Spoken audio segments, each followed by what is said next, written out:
नमस्कार जागृत 24 न्यूज को आपण मानक स्वागत मु लक्ष्मीधर आसंतु नजर पकाइबा आज मुख्य खबर पूरी घटिया रे बुहा हेले रोगी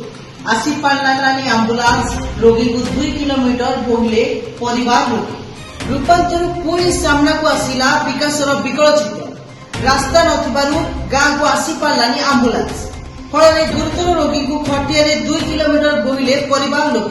एभली चित्र देखा मिली दुर्गम अंचल कोरापुट बैपारीगुड़ा ग्रामगिरी पंचायत बाघुचला गांव को रास्ता नथिबारु प्रतिदिन समस्या भोगुछन्ति लोक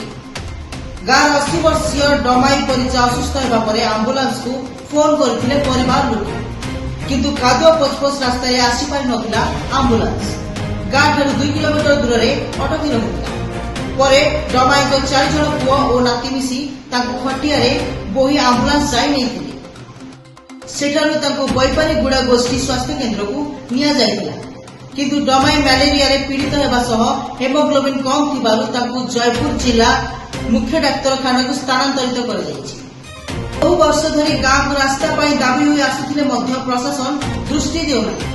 एबे गांव रे केही असुस्थ हेले खटिया पालटिछि रोगी को पाई साह भरोसा ब्यूरो रिपोर्ट जागृत 24 न्यूज।